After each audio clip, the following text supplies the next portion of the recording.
자, 이번 시간에는 2차 함수의 정의에 관한 문제를 한번 풀어보도록 하겠습니다. 자, 2차 함수의 정의에 대해서 잘 모르는 학생들은 위에 링크를 클릭을 하셔서 2차 함수의 뜻을 공부를 하시고서 문제를 풀어보면 좋을 것 같습니다. 자, 다음 중 2차 함수인 것은, 자, 우리가 어떤 문제집을 사든 간에 2차 함수의 가장 첫 부분에는 이런 2차 함수의 정의에 관한 문제가 나오죠. 그래서 2차 함수의 정의가 어떻게 되겠습니까? 그렇죠. y 이꼴 2차식 요런 형태로 된 거, 또는 fx 이꼴 2차식 같은 말이 되겠죠. fx라는 것은 x에 관한 함수다 요런 뜻이기 때문에, 자, y 이꼴 2차식, fx 이꼴 2차식 요런 것을 우리가 2차 함수의 모양이라고 생각하면 되겠습니다. 자, 그럼 1번을 한번 보면 x에 2차가 있긴 한데 이게 분모에 있습니다. 그래서 요런 것은 유리식이라고 할 수가 있습니다. 유리식. 그래서 고등학교 때 요걸 배우는데, 자, 일단 요것은 2차 함수가 아닌 것이고요. 자, 2번 같은 경우에는 여기 괄호를 풀어보면 마이너스 x제곱 마이너스 3x 플러스 1 요런 형태가 되면서 우변이 x에 관한 2차식이 됩니다. 따라서 2번은 2차 함수가 맞는 것이고요. 3번 같은 경우는 이 괄호를 풀어보면 3x의 세제곱 마이너스 6x 플러스 1, 그러면서 여기 3차 항이 생기기 때문에 이것은 3차 함수가 되겠습니다. 그래서 3번은 아니다. 그 다음에 4번. 4번은 2차 함수인 것 같지만 이 괄호를 풀어보면 마이너스 3x제곱 플러스 3x 플러스 1이 되면서 3x제곱과 마이너스 3x제곱이 소거가 됩니다. 따라서 1차 함수가 되죠. 그래서 정답은 2번이 되겠습니다. 자, 다음은 2차 함수의 함수값에 대한 문제인데, 뭐 어렵지는 않지만 꼭 나오는 유형이기 때문에 여러분들이 익혀두시기 바라겠습니다. 자, 2차 함수 fx는 ax제곱에서 f2가 16일 때 f3을 구해라. f2라는 것은 x 대신 2를 대입했을 때 함수값 y 값이 16이라는 이런 뜻이 되는 것이죠. 이 뜻만 알면은 뭐 어렵지 않은 거죠. 즉 fx 이꼴 ax제곱, 뭐 요것을 y는 ax제곱 이렇게 써도 똑같은 것이 되겠죠. 자, 그래서 x 대신 2를 대입하면 f2라는 것은 요 x 대신 2를 대입하는 거니까 a 곱하기 2의 제곱, 즉 4a가 되는 것이죠. 요게 f2와 같은 것이고 요게 16이 된다는 것이죠. 그렇다면 우리가 a 값을 구할 수가 있습니다. a는 4가 되겠죠. 따라서 이제 fx가 4x 제곱이다. 이렇게 a 값을 구했기 때문에 이렇게 표현을 할 수가 있고, f3을 구하라고 했으니까 x 대신 3을 대입하면 4 곱하기 3의 제곱이 되겠죠. 그래서 3, 3, 9, 9, 4, 36 이렇게 간단하게 해결할 수가 있겠습니다. 자, 계속해서 같은 유형입니다.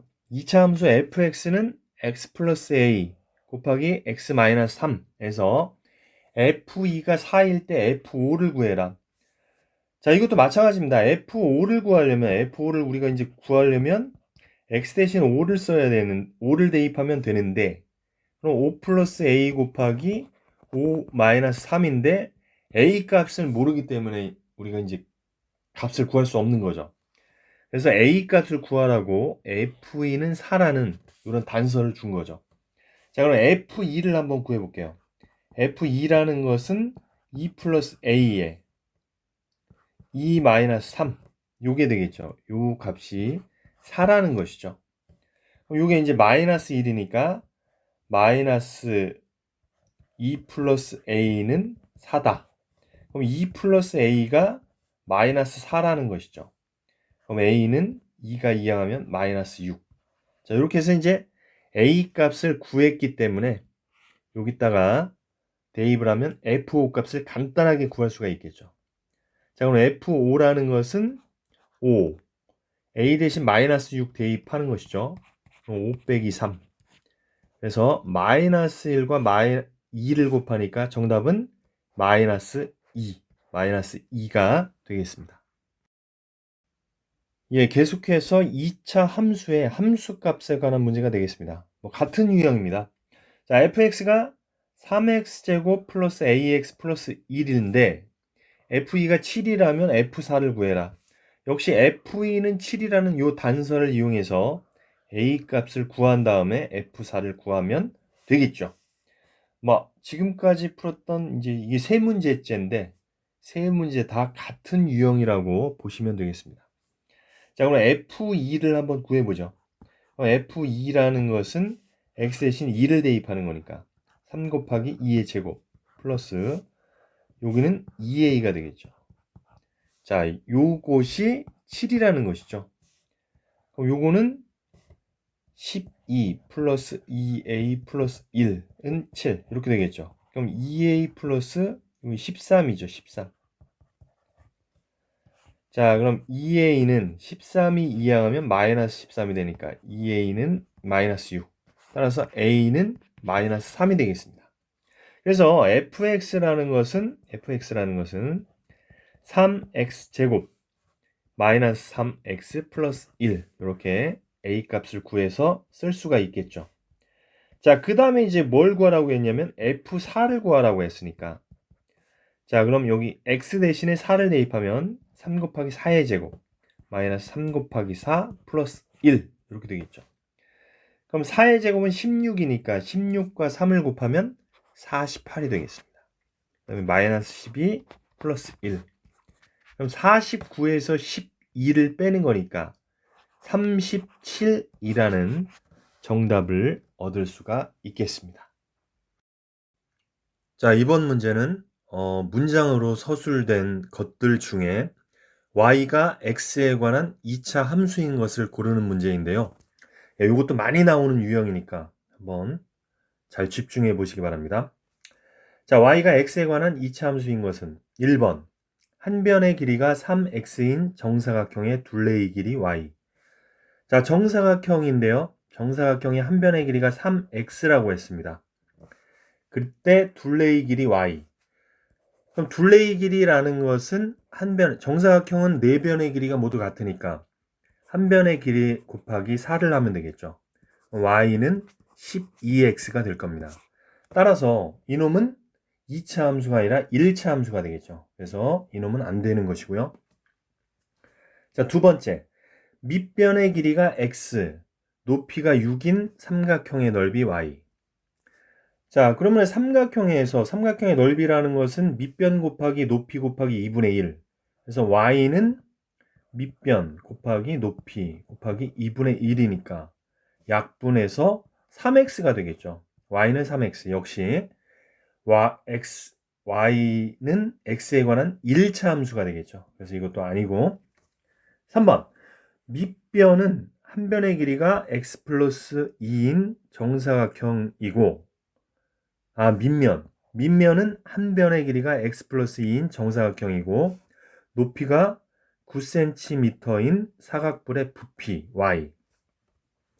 자, 뿔의 부피라는 것은 밑면의 넓이 곱하기 높이 곱하기 3분의 1이 되겠죠. 그러면은 자, y는 자, 밑면은 한 변의 길이가 x 플러스 2인 정사각형이니까 정사각형의 넓이가 밑면의 넓이가 되겠죠.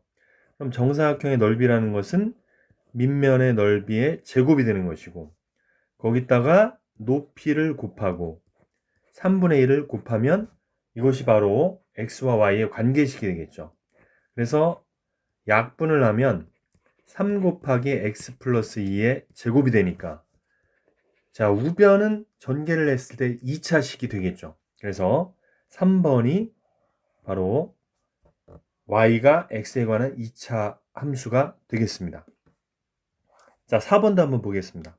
가로의 길이가 x, 세로의 길이가 5인 직사각형의 넓이. 자, 직사각형의 넓이라는 것은 가로 곱하기 세로니까 5x. y는 x에 관한 1차 함수가 되겠죠. 자, 마지막 5번. 반지름의 길이가 x인 원의 원주. 자, 원주라는 것은 지름 곱하기 파이, 2파이 r이죠. 2파이 x. 따라서 이것도 y는 x에 관한 1차 함수이기 때문에 정답은 3번이 되겠습니다. 자, 계속해서 비슷한 문제를 풀어보도록 하겠습니다. y가 x에 관한 2차 함수인 것은, 자, 1번 반지름이 x인 9의 부피. 자, 우리 9의 부피 공식 알고 있습니까? y는 3분의 4 파이 r 세제곱이죠. 그래서 x의 세제곱. 따라서 이 y는 x에 관한 3차 함수가 되겠죠. 그러니까 1번은 안 되는 것이고, 2번 자동차가 시속 80km로 x시간 달린 거리 y. 자, 우리 거속시 배웠죠. 달린 거리. 거리는 속력 곱하기 시간이니까 80x가 되겠죠. 따라서 y는 x에 관한 1차 함수입니다. 그러니까 이것도 안 되는 것이고요. 3번 반지름의 길이가 x, 높이가 10인 원기둥의 부피. 자, 원기둥인데 그 밑면에 원의 반지름의 길이가 x인 거죠. 그럼 부피라는 것은, 원기둥의 부피라는 것은 밑면의 넓이에다가 높이를 곱하면 되니까, 자, y는 밑면의 넓이라는 것은 원의 넓이니까 파이 r 제곱 이렇게 되겠죠. 거기다가 높이 10을 곱하니까 10파이 x 제곱이 되겠습니다. 즉 y는 x에 관한 2차 함수가 되는 것이죠. 자, 4번 가로의 길이가 2x, 세로의 길이가 x 플러스 3인 직사각형의 둘레의 길이. 자, 둘레의 길이라는 것은 y는, 자, 가로가 같은 길이가 두 개니까 2 곱하기 2x가 되는 것이고, 세로도 역시 같은 길이가 두 개니까 2 곱하기 x 플러스 3. 요 두 개를 더하면 되는 것이죠. 그럼 여기는 4x가 되고, 이렇게 곱하면 2x가 되니까 4x, 2x, 6x가 되는 것이고, 이렇게 하면 6. 그래서 y는 x에 관한 1차 함수가 되겠습니다. 만약에 이 직사각형의 넓이였다면 2차 함수가 됐겠죠. 만약에 넓이를 하라고 했으면 가로 곱하기 세로 이렇게 표현을 할 테니까 y는 x에 관한 2차 함수가 되겠죠. 자, 5번 윗변의 길이가 x, 아랫변의 길이가 x-2, 높이가 4인 사다리꼴의 넓이. 자, 사다리꼴의 넓이 우리 어떻게 합니까? 윗변에다가 아랫변을 더하죠. 곱하기 높이 곱하기 2분의 1 이렇게 해주면 되겠죠. 자, 이렇게 약분을 하면 2 곱하기 괄호 안은 2x-2, 괄호를 풀면 4x-4. 따라서 y는 x에 관한 1차 함수가 되겠습니다.